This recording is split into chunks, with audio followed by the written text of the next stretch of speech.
எல்லாருக்கும் வணக்கங்க. நம்ம ரேஸ்ல ஹேருக்கு எக்ஸ்சேஞ்ச் அந்த மாதிரி ஒரு ஆஃபர் போட்டிருக்கோம். நம்ம கஸ்டமர்ஸ் 3 பேர் அவங்களோட ஓல்டு ஹேர் கொடுத்துட்டு நியூ ஹேர் மாத்திருக்காங்க. அதுக்கு கொடுத்த டிஸ்கவுண்ட்டை நியூ ஹேர்ல வந்து நம்ம ரெடியூஸ் பண்ணிருக்கோம்.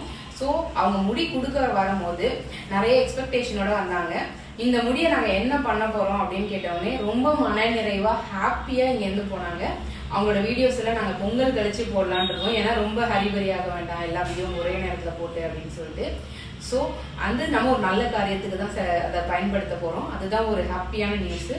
இது வரைக்கும் யாருமே எக்ஸ்சேஞ்ச் எடுக்க முடியாத ஹேர் எக்ஸ்டென்ஷனை ரேஸ் ஃபர்ஸ்ட் டைம் எக்ஸ்சேஞ்ச் எடுத்திருக்காங்க. இதை பார்த்து இப்போ நிறைய பேர் கூட கண்டினியூ பண்ணுவாங்க, இல்லை இதை பற்றி ஏதாவது குறை சொல்லுவாங்க. இது 2 தான் நடக்கும். ஸோ யார் என்ன பண்ணாலும் சரி, ரேஸ் எதுலையுமே பெஸ்ட்டுங்கிறத இந்த இடத்துல ப்ரூவ் பண்ணுறோம். அதை விட முக்கியமாக நீங்கள் கொடுத்த ஓல்டு ஹேர் நீங்கள் ஹாப்பி ஆகுற மாதிரி ஒரு விஷயம் நடக்க போதுன்னும் போது நம்ம எல்லாருமே ஒரே நேரத்தில் ஹாப்பியாக இருக்க போகிறோம். Thank you so much. இந்த ஆஃபரை மிஸ் பண்ணாமல் வந்து யூஸ் பண்ணிக்கோங்க. பொங்கல் கழிச்சு எல்லா முடிக்குமே கொண்டு வர போகிறோம். பட் டேமேஜ் இல்லாத ஹேர் மட்டும்தான் எக்ஸ்சேஞ்ச் எடுத்துவோம். தேங்க்யூ.